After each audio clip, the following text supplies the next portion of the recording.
I'm Gilmore Sem, retired from TSI Incorporated in Shoreview, Minnesota, and I now live in Lauderdale, Minnesota. And I'm Rick Flagan. I'm a professor at Caltech.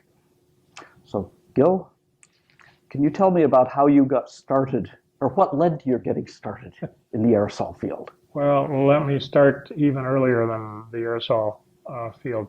I was born and grew up on a farm in western Minnesota, a dairy farm, and I was the oldest of four children. And on a farm, a family farm, you very early learn that everyone contributes to the welfare of the business. And I learned very early to pitch in and do the work. I learned how to drive a tractor when I was 6 years old, and if if something dirty has to be done, like cleaning the barn, you pitch in and do it.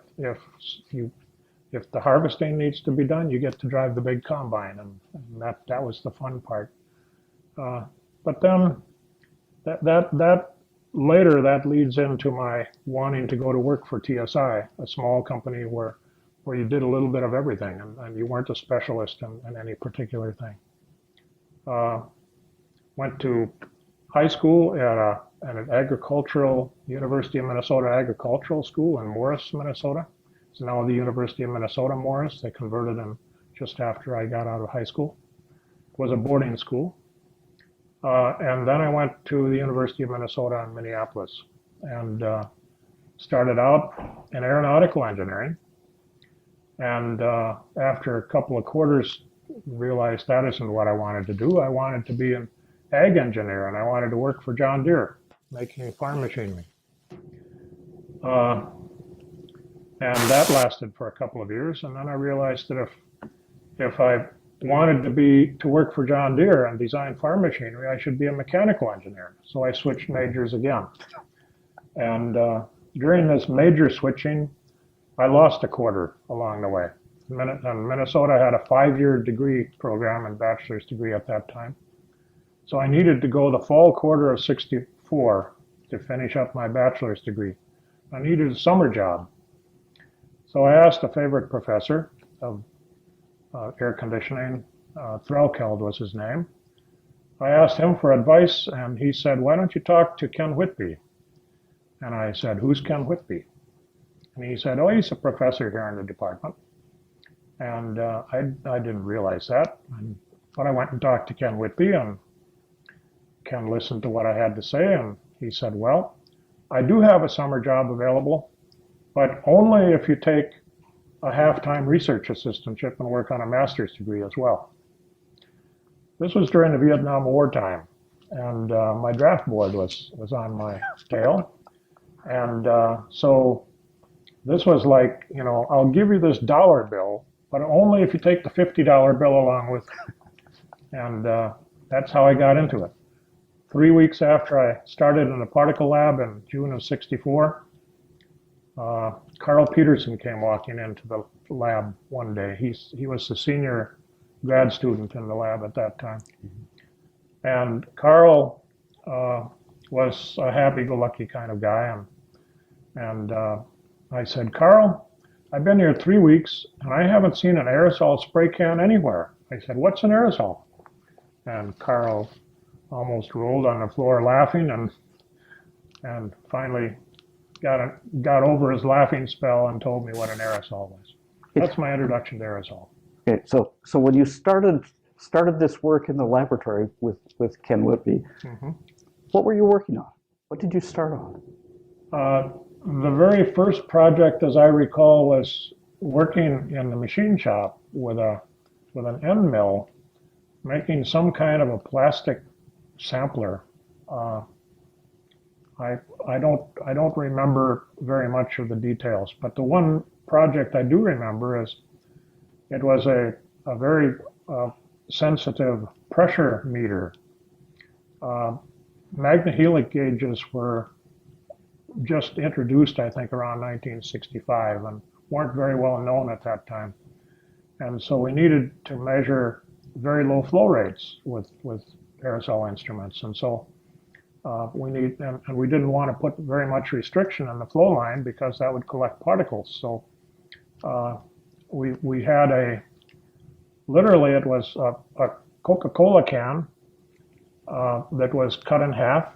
So you had the bottom half of it, and then a smaller diameter fruit juice can that we put in the top, and we filled the Coca-Cola can about half with water, and so the top chamber was floating on top of it, and by connecting that to the pressure, the two sides of the pressure, we could make that top can move up and down. We had a meter that could detect the location of this rod that was attached to the top can, and that's the way we measured it. And then about the time I finished that, Magna Healy gauges came along, so we didn't need to use that. But then you started applying these sorts of measurements, I presume, to something to do with aerosols. Carl Peterson had gotten late one Sunday morning, it was Saturday night, Sunday morning. He had gotten one set of data that looked reasonable with the prototype of the Whitby aerosol analyzer that he had built in the laboratory. It was built of bits and pieces from all over. It was never put together into a single instrument. My job was to make a single defined instrument out of that. And so I built the second one, and then I built a third one. The second one went to Jack Wagman in Cincinnati. He was at the U.S. Public Health Service working in a predecessor of EPA. And his main interest was to collect particles on the center rod that were classified by size, and that center rod was cut into segments, and then he could take those out and wash them and do chemical analysis on what he had collected. I don't know if he ever really used it for that or not. I didn't ever hear of any results from that. But you did build this, what was the Whitby aerosol analyzer? We built the second and third of the Whitby aerosol analyzers in the particle lab. Now, most people today won't have a clue what that is. Well, it was a particle size measuring instrument using electrical mobility from, it could go a little bit, you could get a little bit of an indication below 10 nanometers, but not very much. It didn't do very, very good sizing below that. But it was essentially from 10 nanometers up to about half a micron. How long did you work on this with Ken? I worked from, June of 64 until April of 67. And my last day in the particle lab, I think it was a Thursday in April, middle of April of 67. I was working on that instrument, and the next day at TSI, the very next day I worked on exactly the same instrument, except now I was working on a commercial version of it. I don't think anyone was as well prepared for his first job in industry as I was. Now, was TSI established in the aerosol field when this started? No, TSI started in 1961 as a fluid mechanics instrument company. A hot film anemometer was their first product. And it had grown to 35 employees and a revenue stream of, I don't know, $750,000 or something like that by the time I came in 67. I was the first aerosol hire that TSI made. And it was, TSI attracted me, like I said, because I worked on a farm and I had to be a jack of all trades, and I saw at TSI that the same thing was true.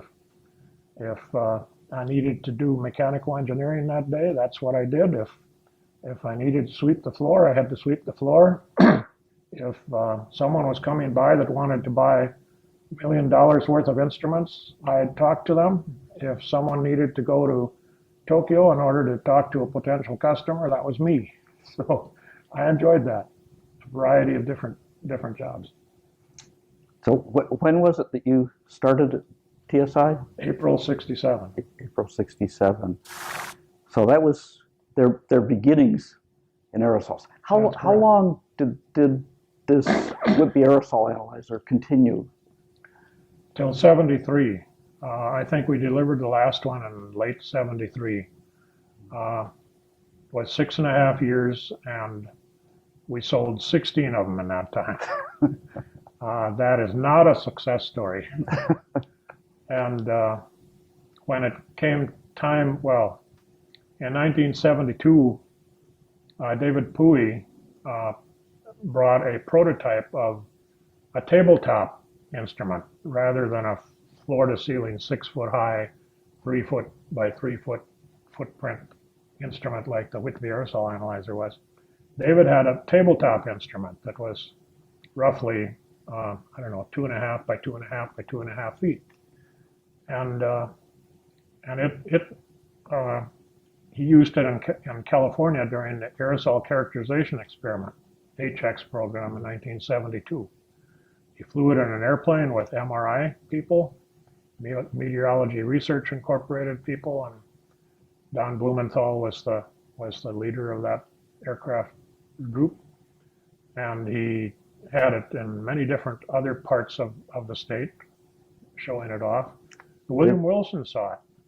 William Wilson had just been hired by EPA. EPA was founded in December of 1970, and William was impressed, and William wanted to have 3 of them. I think one of them was intended to be used in his own lab.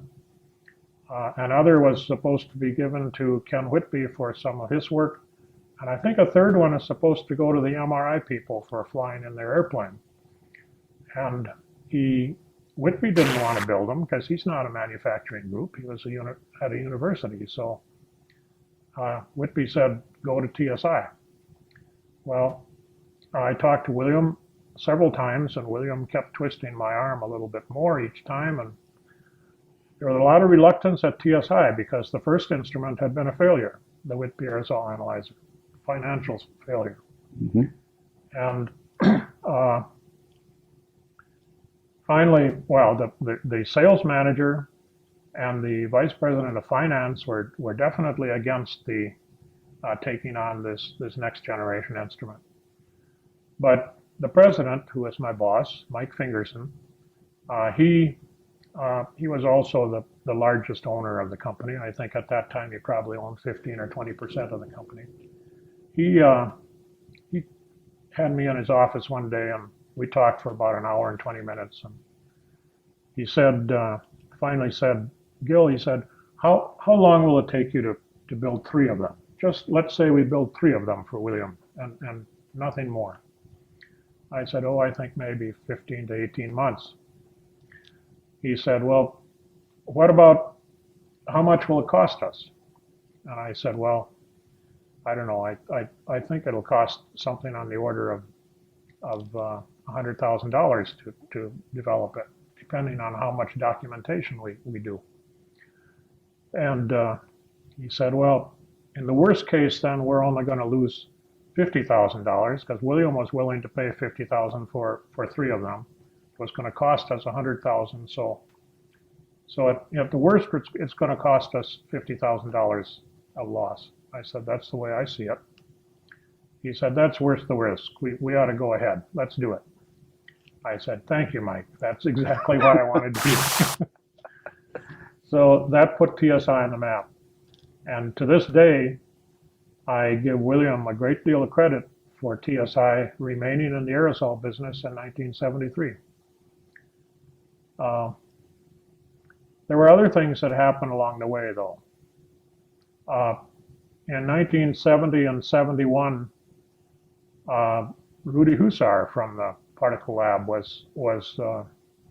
he was doing analysis of some of the data that was taken in Pasadena in 1969 during another aerosol experiment. I wasn't part of that program, but Rudy was. But that was using the instruments that it was using the Whitby aerosol okay. analyzer, a commercial one, okay, and using I think a GE condensation condensation nucleus counter, and several other kinds of instruments of that kind, probably an impactor and that sort of thing. Okay. And it was done at Caltech in Shel Friedlander's laboratory, and they had data, but they also had data from Minneapolis and from several other parts, I think from Denver, several other areas of the country.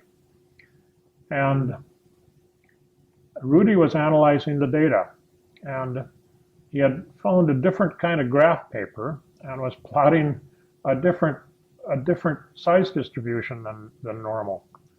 Normally, it was plotted on a log piece of paper where there were about 10 or 12 log decades on a vertical scale and 3 log decades for the size scale, and everything came out as a straight line, or almost a straight line.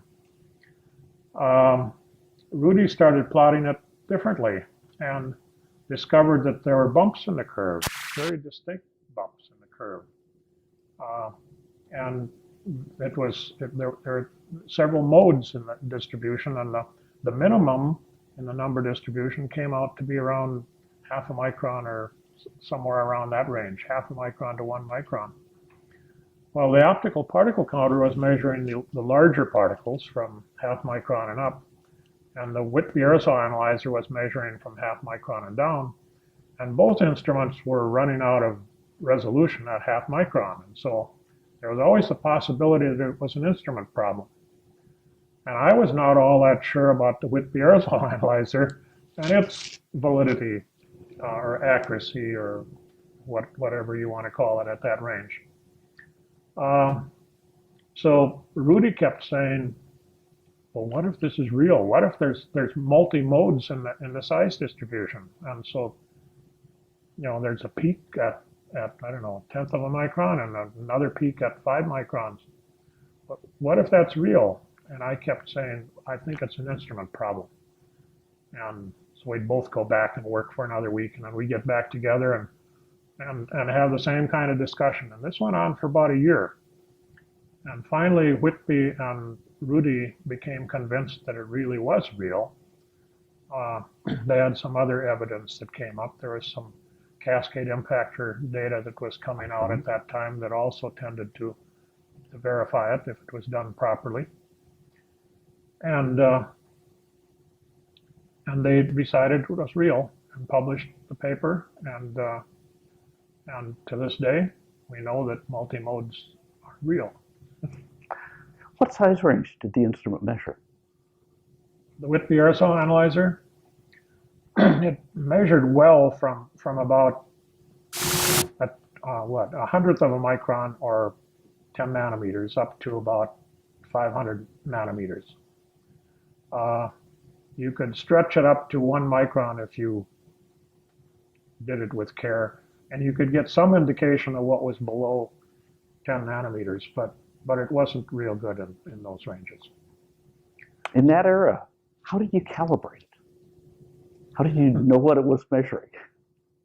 One of the reasons that Rudy and I were together so much is because everything was based on the first Whitby aerosol analyzer that the University of Minnesota had, which by that time was the first one that I had, or actually the first one went to Jack Wagman, the second one that I built. And so all of the TSI instruments, I brought them over there for several days and did comparisons of size distributions using various aerosols.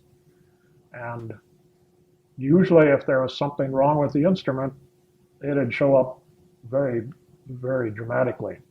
But did you have calibration standards? Did you have a way to quantify? No calibration standard. We'd use a condensation nuclei counter to compare total concentrations, but they weren't very good. There was a GE and an Environment 1 instrument at that time, and they were notorious for not being very accurate. And so that led to Ben Liu and Dave Puy developing a differential mobility sizing standard for these kind of instruments. But that was not done until 73 or 4, something like that. So until that time, we really had no good standard for either size or concentration. And so Whitby used to call it pulling yourself up by your bootstraps. And I think that really describes it well. So that was the start. Yes. Then what happened? Well, during that time, those 6 years of the Whitby aerosol analyzer, I had to keep myself from costing TSI too much money. And so we got some contracts. We got a contract from predecessor of the EPA to study, do a paper study of sensing techniques for measurement of the mass concentration, or not the mass concentration, the mass emissions of particles from a coal-fired power plant. In other words, roughly 1 million cubic feet per minute of material going up the big smokestack, and it had particles in it. And we needed to measure, to try to figure out how to measure the mass concentration or the mass emissions from that coal-fired power plant. This was a paper study. And so I was instructed by our contract people to look at every method of particle of aerosol sensing that I could find anywhere in the literature. I think I found over 40 different techniques that we wrote up and documented and wrote into a report for EPA. I think what we eventually found out is that the best approach was probably to take light scattering or opacity type measurements that shined a light beam across the smokestack and refine it as much as you possibly could and use that as the measure. It could be calibrated with the manual method of measuring stack emissions, but that was what we eventually recommended. There were several other contracts. We got a contract to build the trailer for the HX program in California, aerosol characterization experiment for 1972. And we had a subcontract from the University of Minnesota to do that.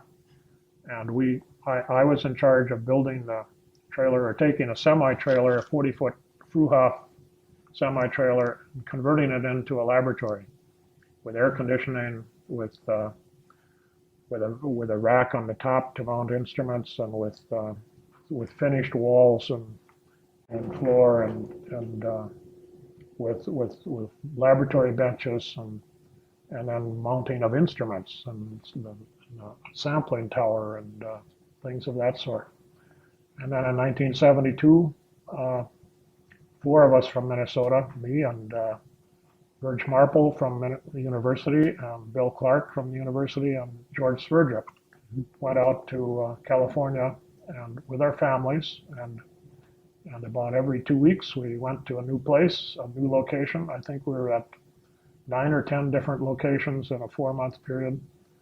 It was really great for seeing California, all the way from Berkeley and San Francisco Airport to Hunter Liggett Military Reservation, which is a tank training facility somewhere south of San Francisco, Harbor Freeway in the Los Angeles area, and the Mojave Desert, and a military base, actually a satellite tracking station.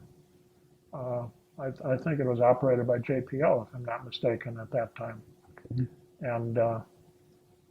And then also the seacoast. We had a pass to go through Vandenberg Air Force Base to get out to a Coast Guard station at Point Arguello, which is off the coast of the state. Anyway, we went to all these places to measure different types of aerosol throughout the state as an Air Resources Board contract. It was great fun, and I learned a great deal about instrumentation and reliability and the importance of reliability. And I brought back a lot of ideas to TSI that we implemented in the years that followed. Now, when you say you learned a lot about reliability, that suggests there were some interesting events. Yes, the Whitby aerosol analyzer had some components that burned out. And they burned out, of course, in during experiments. That's they're going to burn out when you're using the instrument. and so there was a fellow, Norm Alquist, from Bob Charleson's group at University of Washington, who was in an old World War II military vehicle that had been converted into a laboratory. It's parked next to us in a number of places. And Norm Alquist was a technician. He really knew his way around getting instruments to work. And so he saw that I was having trouble and wondered what was the matter. And I said, well, it doesn't work. And he said, well, this is burned out. And I said, okay, what do I do about it? And he said, well, you got to replace it, but it shouldn't burn out.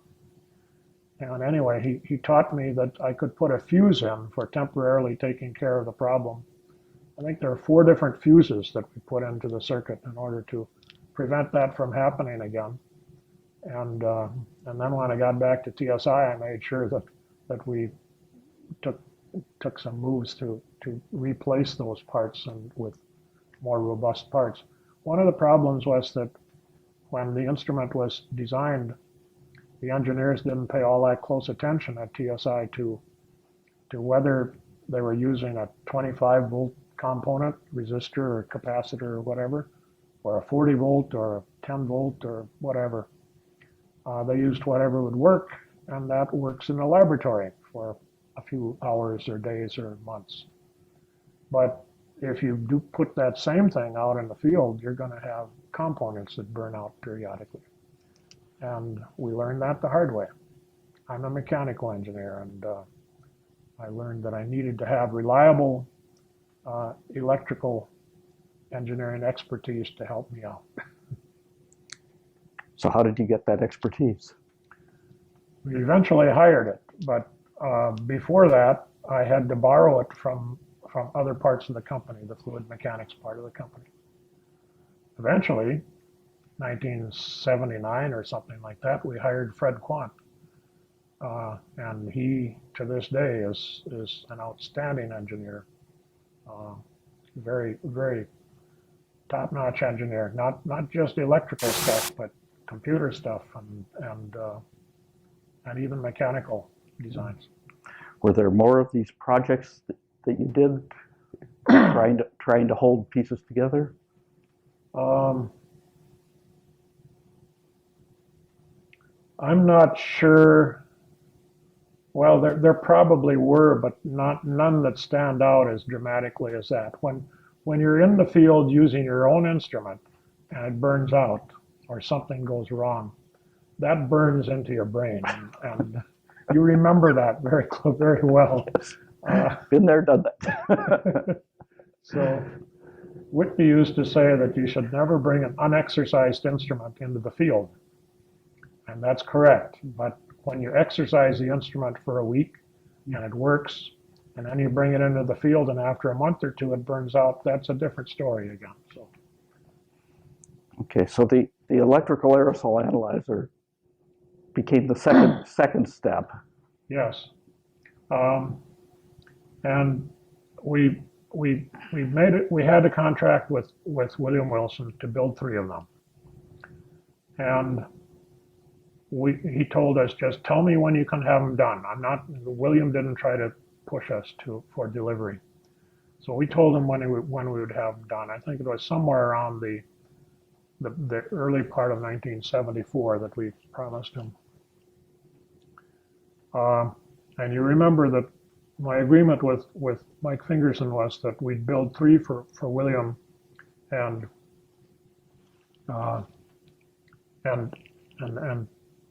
that might be all. Well, very soon the orders started coming in. And so we increased that 3 to 30. And by the time we finished that batch of 30 and delivered the first one to William, we had orders for 31. We had already sold out that whole batch of 30.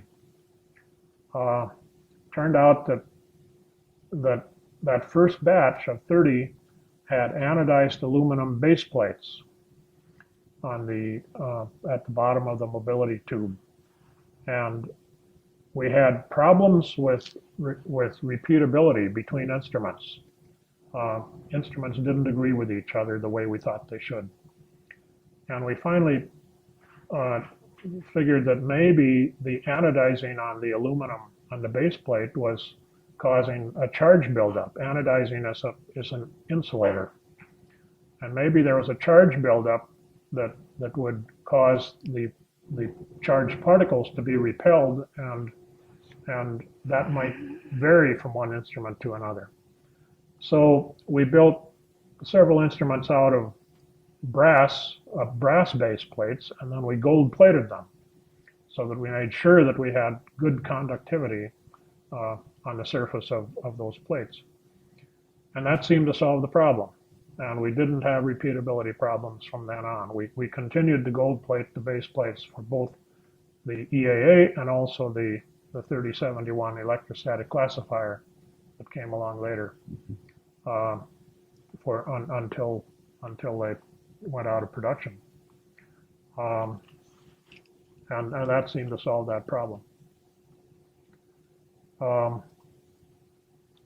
The classifier came along in 1975, as I recall. Ben Liu and Dave Puy had developed that as a standard way of calibrating particle size. And they used an electrometer as the concentration detector. All this time, well, beginning with the classifier, we started looking for something that could measure low concentration aerosols very accurately. The condensation nuclei counters at that time from GE and Environment One and Gardner, and there might have been others, they could only measure down to something on the order of 1,000, or maybe if you really push them down to 100 particles per cubic centimeter. That was not suitable for measuring classified aerosol, where sometimes the concentration would be much lower than that. And so we needed to have something that could measure low concentrations like an optical particle counter could. Except optical particle counters only went down to about half a micron, and so they weren't suitable. So along came, well, Ben Liu spent a year at Bricard's laboratory in Paris. And they had built a condensation nucleus counter there that looked attractive. It had continuous flow. The others didn't. The others had a pump that was drawing aerosol in. You couldn't really use them on a diffusion battery. The continuous flow CPC, you could use it on a diffusion battery. So Ben suggested that they talk to TSI, and we came to an agreement. And Michel Pourpre brought their prototype to TSI and spent 3 weeks with us and showed us how it worked and demonstrated it. And we talked about the possibility for how to design the instrument. And I remember distinctly a meeting in Mike Fingerson's office with Jugal Agarwal and Michel Pourpre and Mike Fingerson and I. And one of us asked the question, can we build it to detect single particles? And Michel said, I don't know, why not? And so the decision was made then and there to make sure that it could detect single particles. And now we had the detector for the classifier, and so we could put that into a new sizing device, became known as a differential mobility particle sizer. It was introduced sometime around 1980, but it needed software, and the software development came from a group in I think it was Petten in Netherlands, The Dutch Nuclear the Agency. Dutch Nuclear Agency.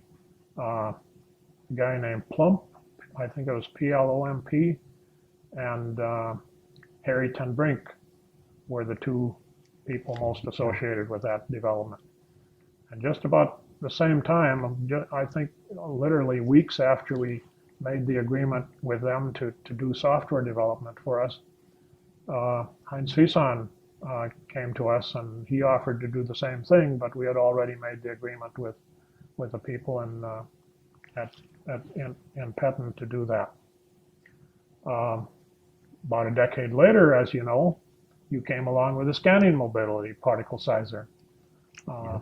You got an award today for your paper on that. And we worked with you and got that implemented. And one of the most fun projects I was ever involved in was when you came to TSI with Lynn Russell. That's right. We evaluated what we had done, and I think we came out okay. Now, when we first developed that, it was actually at a meeting in this hotel.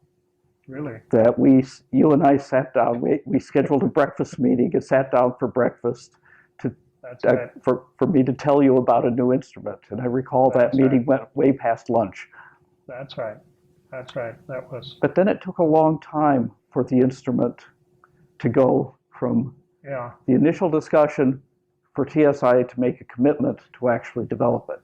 TSI went through a number of phases along the years of we would come up with, people would come to us with very interesting ideas, and yes, we have to do that, and so we'd start that, and then someone else would come to us with another idea. Yes, we have to do that, and pretty soon we'd have 10 projects going on simultaneously, and not making any significant progress on any of them because we weren't focusing on them.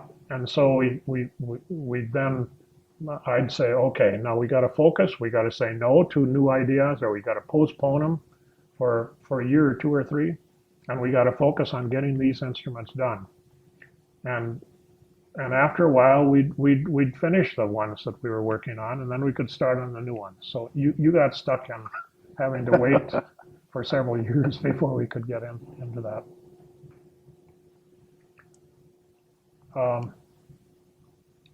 Another thing that is important, people, I think almost everybody on the customer side of our business complained about our prices. And the whole question came down to, do we want to continue in business long term or not? If TSI wanted to continue to be a supplier of instruments long term and be a healthy company, we had to charge a certain price in order to have enough margin and enough money there to interest the investors who invested in the company. And so there was a balancing act that we had to play. And I think most customers would say we charge too much, but on the other hand, most of our competitors also ended up charging fairly much too. So when you talked about the combination of the DMA and the CPC, mm-hmm. The DMA was originally developed as a calibration standard. Yeah.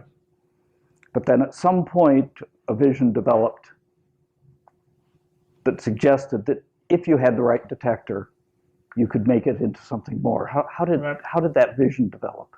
With me, I think people like Earl Knudsen might have had visions of that when he was working on his thesis project.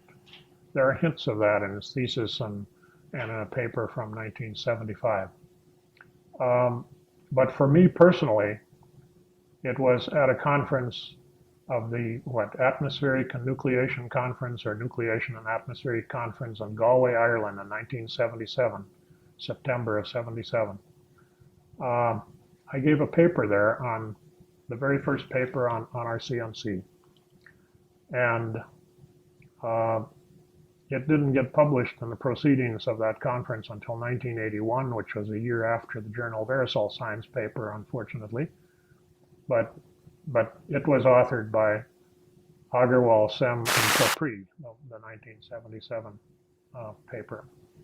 And um, it aroused a lot of interest, particularly by help me with the guy from the Navy. Bill Hopple? Bill Hopple. Bill Hopple was there. And he got all excited about attaching that to a differential mobility analyzer and doing size distribution measurements.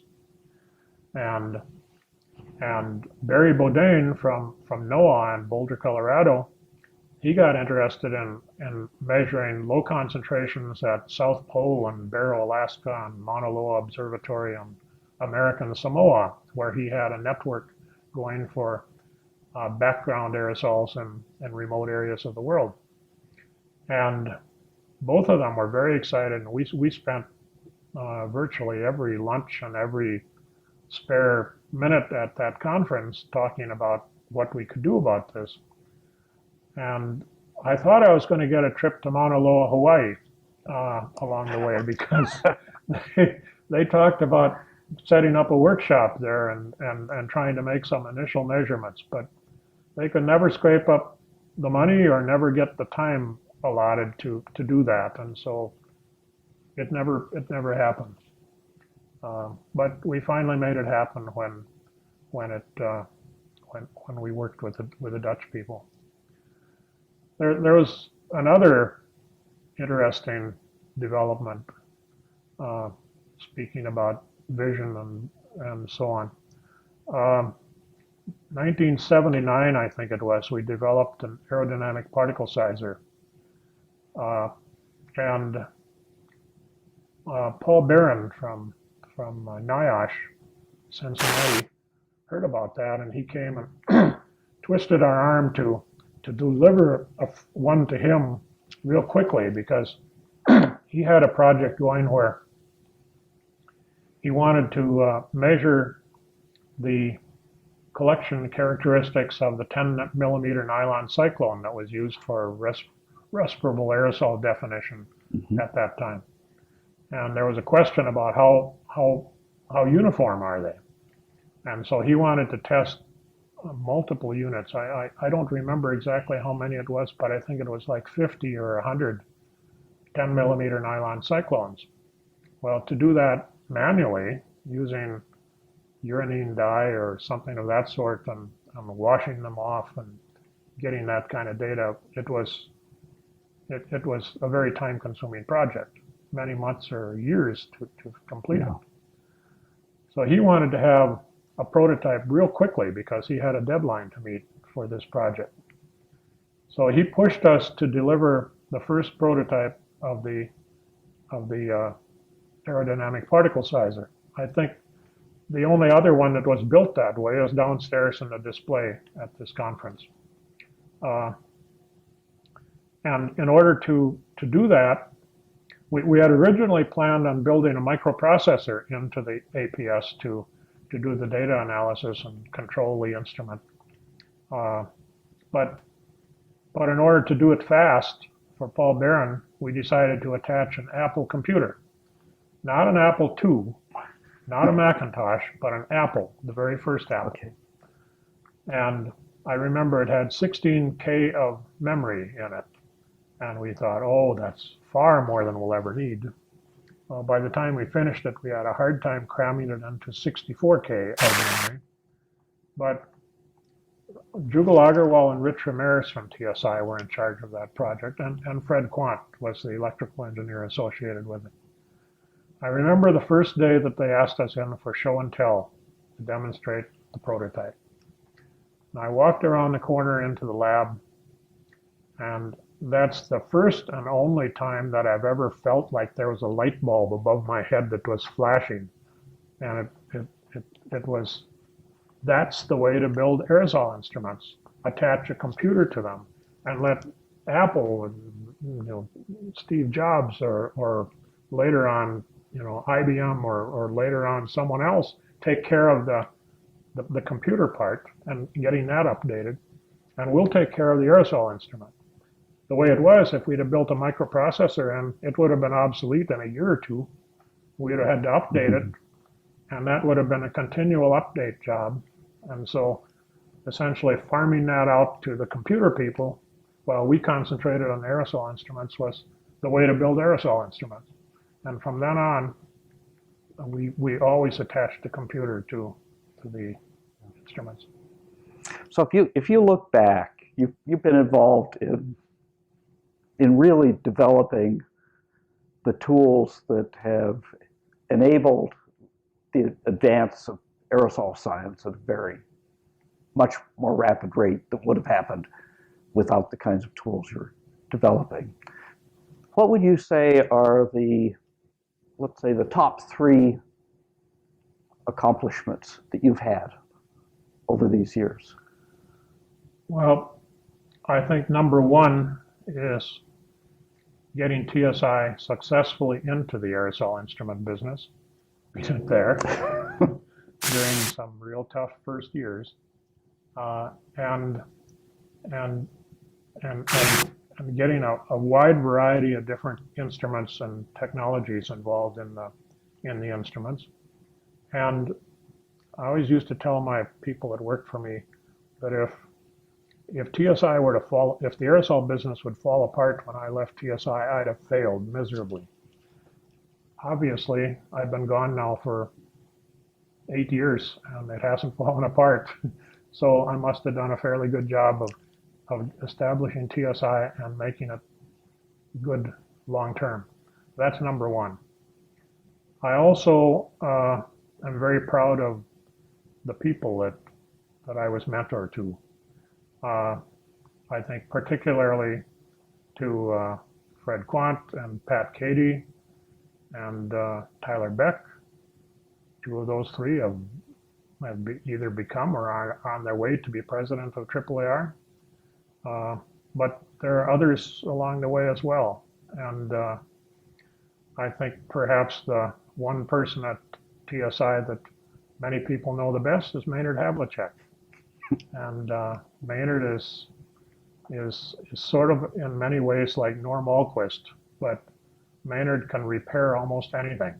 And he can do it on the phone in a large number of cases. Has done many times for me. And many times I've been asked, when people are having a workshop somewhere where there's numerous TSI instruments involved, can Maynard come and spend a week with us at the beginning of the project to make sure everything's working right? And we did that quite often.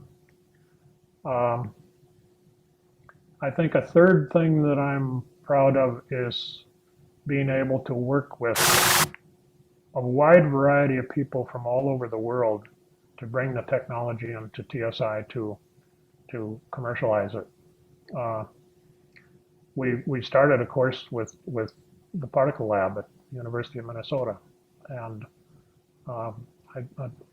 when Ben Liu retired from the university a few years ago, I counted 12 different distinct instruments that I worked with him personally on during the 70s to commercialize. Then there's the French Atomic Energy Commission. There's we worked closely with Conomex in Japan on that was largely us supplying technology to them. And Plump and Holland and you and there's numerous other people that we worked with to bring technology into the company, and that's sometimes not easy, but we've made it work. And it's not just me that made it work, but the people working for me. So I think we set up the culture to do that. Another part of the culture that I see is that when you built the instruments, many companies built black boxes. You built boxes that people could access and use in different ways than you had ever planned. And that was that intentional? It probably came from my culture. I came from the particle lab, and so Uh, many people would laugh because the first thing I would do when I came to a new instrument was take the cover off. And, that's to have everything, to have open access and make everything available to people to adjust or repair or to do whatever they needed to do. Uh, it just comes natural to me. Yeah. Wow. I never did get that job at John Deere. Are you sorry about that? No, not really. Although one of my cousins, who's still a farmer, gave me a ride, and wasn't a John Deere. It was John Deere's competitor, the red tractor, the kind that has 4 tracks and has articulated steering and has GPS control and so on. I rode in it a couple of years ago, and that's amazing. That technology has really moved forward too. So I think I'd have had fun there too. Yeah, well, we're happy that you contributed to the aerosol community. It's been a tremendous contribution over the years. So Thank you. thank you. Thank you very much. Okay.